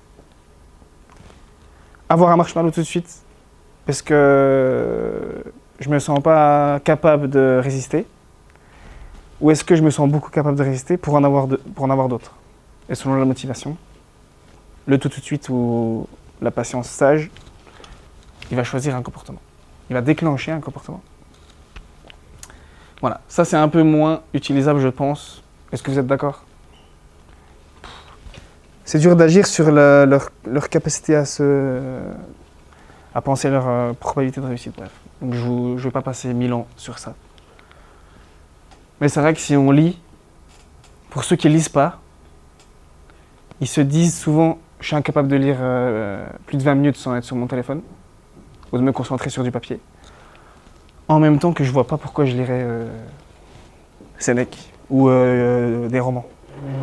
Alors que ceux qui lisent, ils savent qu'il y a vraiment beaucoup à gagner à lire, en même temps qu'ils sont capables de lire 8 heures d'affilée. Ce qui divise le monde en 2 personnes motivées ou pas à lire. Je prends une petite respiration, une petite gorgée. Allez-y, faites de même, allez-y. Ils le font vraiment.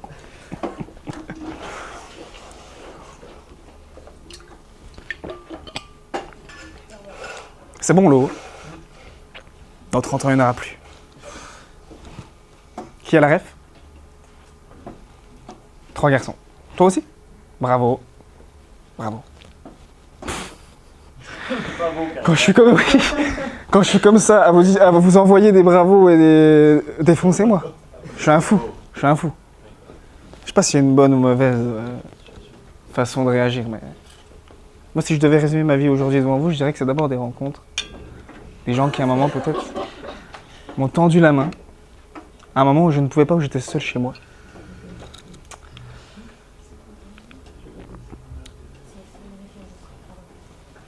Là, je viens de perdre la moitié, ce qui est beaucoup trop, de l'audience. Et pourtant, je fais un petit point critique sur la motivation en général. Il y a une jolie fin, et après on peut rentrer, on peut partir pour se motiver à d'autres choses. Voici une question qui concerne quelle qualité et quantité de motivation, à votre avis, le système scolaire et la société suscitent le plus? C'est ce que je vous disais tout à l'heure. C'est assez flagrant en fait. Dans vos écoles, même si on a tout ça en tête, est-ce que vous êtes sûr de ne pas trop mettre de motivation extrinsèque? Est-ce qu'on arrive à lutter contre la motivation extrinsèque? Il y a ça aussi. Hein. Parce que les élèves, ils se soumettent eux-mêmes ou les étudiants, à une motivation extrinsèque. Moi, si je fais de mon mieux pour me motiver de manière dans un climat de maîtrise, là, ils me réclament tous quand même quand est-ce qu'on a nos notes. Et c'est marrant, ils disent pas quand est-ce que j'ai vos feedbacks ou votre correction pour mieux apprendre. Quand est-ce que j'ai ma note? Donc maintenant, ce que je fais, ils me disent ça, je lance un dé et puis ça fait une note. Enfin, faut pas lancer qu'un seul dé parce que sinon la moyenne elle est basse. Bref, faut lancer 3 dés, bref. 3 x 6, 18, 3 dés. 3 dés. Voilà, donc avec des concours, des examens, des conseils de classe, des payes plus ou moins élevées, des primes, des révélations salariales, on n'est que sur une motivation extrinsèque. Et parfois, on est même sur une motivation extrinsèque injuste. Par exemple, dans l'éducation nationale, où on paye plus seulement à cause du temps qui passe. Avec l'ancienneté. D'où c'est un facteur qui fait que tu es mieux payé. Donc tu es un prof excellent mais débutant, tu es moins valorisé en termes de motivation que le prof qui est juste vieux. Donc je vois pas en quoi l'âge devrait susciter des revalorisations salariales. Bref. À mon avis, c'est plus la compétence. Voilà, donc en gros, la société et le système scolaire suscitent une motivation de mauvaise qualité, ce qui fait beaucoup d'entre nous acceptent aussi de casser leur motivation et la remplacer par une motivation de mauvaise qualité. Voilà. À force d'être pas beaucoup payé pour ce que tu fais, alors que tu te tues, tu fais des nuits blanches pour créer des leçons extraordinaires, ta motivation de qualité à faire des cours extraordinaires et avoir des relations de qualité avec tes élèves, elle peut être un peu étiolée. Donc c'est triste. On m'a dit hier, par exemple, que je faisais...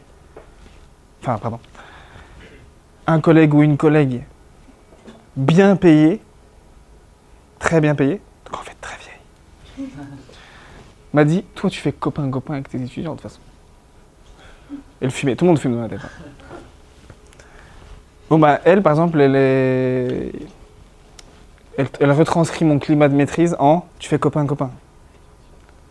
Voilà, pendant qu'elle est payée 3 fois plus que moi. Let's go. Pas 3 fois non plus, faut pas non plus déconner. Une façon généraliste de terminer notre réflexion sur la motivation, c'est de parler de l'ikigai. Est-ce que quelqu'un a déjà parlé de ça? C'est une philosophie. C'est un concept japonais que vous pouvez utiliser pour vos enfants au lieu de juste leur demander qu'est-ce que vous voulez faire plus tard. Parce qu'il y a déjà une question extraordinaire à demander à des enfants. Parce qu'ils disent tous, vous avez déjà fait ça? Ils veulent faire quoi plus tard? Qu'est-ce que des enfants d'aujourd'hui veulent faire plus tard? Ça m'intéresse.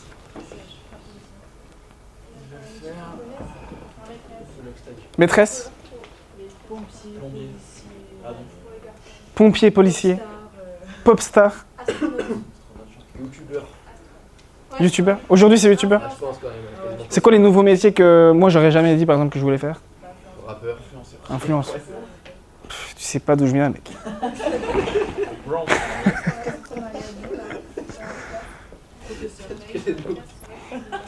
Professeur. Je viens de la street.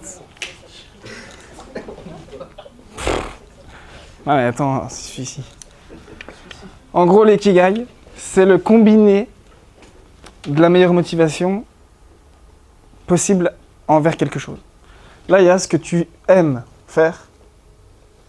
Là, il y a ce que le monde a besoin, ce dont le monde a besoin de toi à faire, en fait. Enfin, ce que le monde te donne à faire. Il faut que tu répondes à un besoin utile pour la société. Là, c'est ce pourquoi tu peux être payé. Souvent, ce qu'on aime faire, le souci, c'est qu'on ne peut pas être payé pour ça. Et là, c'est ce dans quoi tu es bon. Vous avez vu que ça reprend en fait les théories qu'on a vues. Je suis bon, but de maîtrise. Je peux être payé, récompense extrinsèque. C'est utile pour le monde, proximité sociale. J'aime, motivation intrinsèque. Et en fait, à chaque fois que vous croisez ça, par exemple, quand vous croisez ce que vous aimez et ce dans quoi vous êtes bon, souvent c'est votre passion. Quand vous croisez ce dans quoi vous êtes bon en même temps que ce pourquoi vous pouvez être payé, c'est votre métier. Vous voyez le sens du truc? Ça, si on disait ça aux enfants, ce serait incroyable. Pour savoir un peu où ils veulent aller, sachant que c'est normal que même à 25 ans ou 30 ans, on ne sait toujours pas où on veut aller en fait. Et si on réunit tout ça, on a trouvé ce qu'on appelle notre ikigai, selon les Japonais. C'est un peu le best du best. Là, par exemple, j'aime bien enseigner. J'aime bien enseigner relations avec les étudiants. Le monde a besoin de futurs profs, surtout profs des écoles d'ailleurs. Je préfère encore plus être vers vous que vers d'autres. Je peux être payé pour ça, en même temps que je suis pas trop mauvais non plus. Normalement, je suis motivé, je suis au bon endroit. Le bon endroit, c'est l'ikigai. Voilà. J'aime lire, je suis bon à ça, c'est ma passion. Quelqu'un aime écrire, quelqu'un est bon pour écrire, il peut être payé pour ça, il sera journaliste. Voilà. Ou auteur. Il aime calculer, il peut être payé pour ça, il sera comptable. Danser, c'est ce qu'on aime bien. Un danseur professionnel, par exemple, il aime danser, il peut être payé pour ça. Je pense que le monde a besoin de danseurs. Et il est très bon à ça, il a trouvé son ikigai aussi. Ça, c'est un truc trop bien qu'on peut faire en conseil de classe ou en vie de classe. On appelle encore vie de classe? Ça s'appelle comment les moments? Comment vous appelez ça vous? Toi, t'appelles ça comment, quoi? Complexe. Bref, voilà tout ce qu'on s'est dit.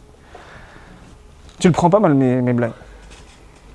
La prochaine fois, je ciblerai quelqu'un d'autre, puisqu'on se revoit au semestre 2 pour un long cours sur le développement de l'enfant, de nos petits loups. Je tease, du ventre de la maman au CM2. Voilà. Tout de suite, à combien évaluerez-vous votre niveau de motivation à vouloir suivre la prochaine conférence? Essayez de ne pas prendre trop en compte la fatigue qui vous frappe. Je vous laisse une petite seconde.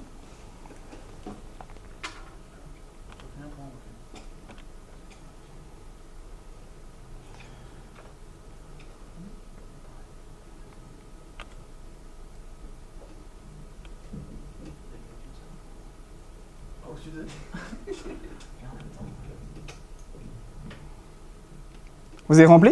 Oui, ouais. Attendez, parce que je sais pas comment on fait. C'est bon. Comment ça a évolué vos évaluations? Ça peut être décroissant. Vous êtes passé de quoi à quoi? Ou vous êtes fixe? Vous êtes à combien, par exemple? 7 et 7? J'étais 9,5. Alors que je l'ai défoncé. Mais j'aime ça. Il va de suite arrêter. J'aime. Je dis pas le prénom, mais j'aime ça, ok. Donc lui, tout ce que j'ai dit de ne pas faire envers nos élèves, dans le climat menaçant, lui il aime ça. Donc il y a aussi les élèves qui aiment l'humiliation. Donc c'est... Ou qu'on leur rentre dedans, bref. Je sais pas si c'est extrinsèque ou intrinsèque. C'est... bref. D'autres gens plus équilibrés psychologiquement qui voudraient pas... qui voudraient répondre. Là, par exemple, t'es à combien? 8. Et t'étais à? 7. Pas mal. Quelqu'un a chuté? De motivation? Non? Ouais? Pourquoi? Selon toi? C'est un truc que j'ai déjà vu, donc c'est compliqué de rester accroché. Voilà. Ça t'arrive. On voit bien qu'il y a une motivation par élève et que quand on a une classe qu'il faut motiver, on n'arrive jamais à accrocher tout le monde, ce qui est... Désolé, hein, c'est pas contre vous. Ah non, mais c'est pas contre moi. Mais c'est vrai que c'est dur de pas le prendre personnellement, voilà. Non mais c'est dur de... C'est une grosse frustration, je sais pas si vous avez la même. Comment vous vous sentez quand vous donnez tout pour embarquer votre classe et que bah, les enfants c'est des enfants? Cette sensation-là, moi j'arrive pas encore à m'en... Là c'est pas toi, mais... J'arrive pas à m'en départir. De voir mon insuffisance à certains endroits. Ouais. Mais en vrai, si on a 60% de réussite, je pense que... 60. À partir de combien on considère qu'on a réussi un cours? En termes de pourcentage de j'ai touché tant d'élèves?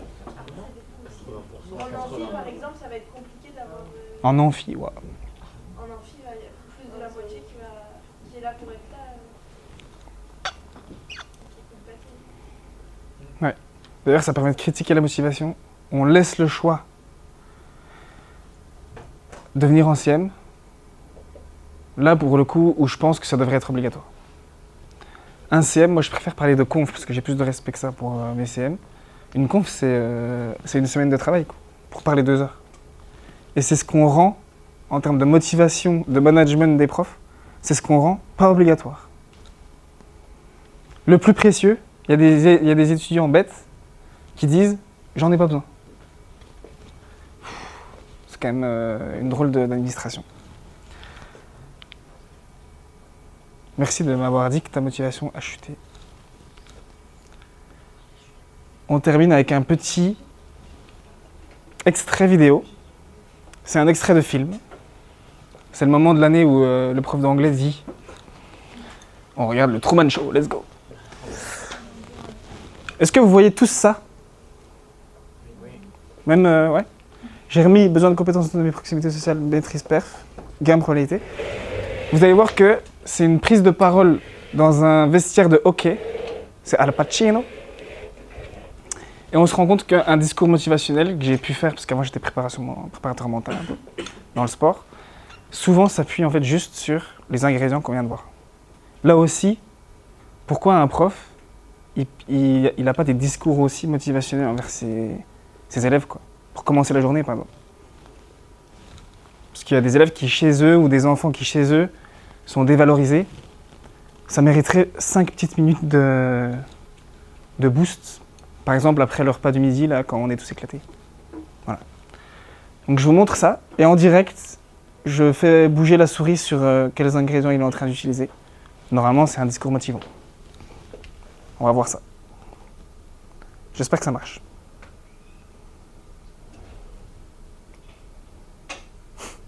Ok.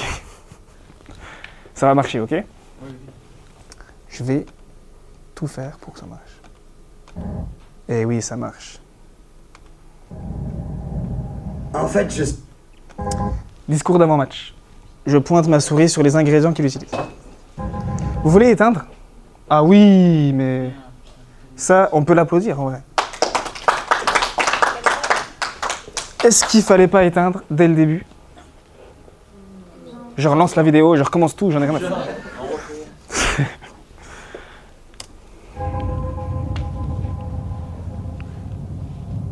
En fait, je sais pas quoi vous dire.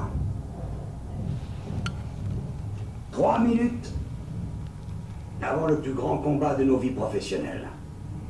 Et tout se résume à aujourd'hui. Aujourd'hui, soit nous guérissons en tant qu'équipe, soit on s'effondre. Jeu après jeu, centimètre par centimètre, jusqu'à ce qu'on soit fini. On est en enfer ici, messieurs. Croyez-moi. Et on peut y rester, se faire mettre une dérouillée, ou On peut se battre pour remonter vers la lumière. On peut grimper hors de l'enfer. 1 centimètre à la fois. Mais ça, je ne peux pas le faire à votre place. Je suis trop vieux. Je vous regarde. Je vois ces jeunes visages et je pense... Je vais vous dire. J'ai fait tous les mauvais choix qu'un homme entre 2 âges puisse faire. D'accord? J'ai claqué tout mon pognon. Croyez-le ou pas. J'ai fait fuir tous ceux qui m'ont jamais aimé. Et c'est ainsi. Je ne supporte même plus de voir mon visage dans le miroir. Vous savez, quand vous prenez de l'âge dans la vie, des choses vous sont enlevées. Je veux dire, ça fait partie de la vie. Mais ça, on ne peut le comprendre qu'une fois qu'on commence à les perdre. On découvre que la vie se joue sur quelques centimètres, comme le football. Parce que dans ces 2 jeux, la vie ou le football, la marge d'erreur est si réduite. Je veux dire, vous êtes un demi-pas en retard ou en avance, et vous ne marquez pas. Vous êtes une demi-seconde trop lent ou trop rapide, et vous la manquez de peu. Les centimètres qu'il faut gagner, ils sont partout, autour de nous. Ils sont dans chaque opportunité de jeu. À chaque minute, à chaque seconde. Dans cette équipe, on se bat pour ce centimètre. Dans cette équipe, on se sort les tripes et on les sort à ceux qui sont autour de nous pour ce centimètre. On s'agrippe du bout de nos ongles pour ce centimètre. Parce qu'on sait que quand on ajoutera tous ces centimètres, c'est ça qui fera cette putain de différence entre gagner et perdre. Entre vivre et mourir. Je vais vous dire, dans chaque combat, c'est le gars qui est prêt à mourir qui va gagner le centimètre. Et je sais que si la vie vaut encore d'être vécue, c'est parce que j'ai toujours envie de me battre, de mourir pour ce centimètre. Parce que la vie, ça se résume à ça. Les 15 centimètres qui sont devant au visage. Maintenant, je ne peux pas vous forcer à le faire. Regardez le gars qui est à côté de vous. Regardez dans ses yeux. Moi, je crois que vous allez voir un gars qui va avancer d'1 centimètre avec vous. Vous allez voir un gars qui est prêt à se sacrifier pour son équipe. Parce qu'il sait que quand le moment sera venu, vous ferez la même chose pour lui. Ça, c'est une équipe, messieurs. Mais soit nous guérissons aujourd'hui en tant qu'équipe, soit nous mourrons tous en tant qu'individus. C'est ça le football, les mecs. Ça n'est que ça. Et maintenant, qu'est-ce que vous allez faire?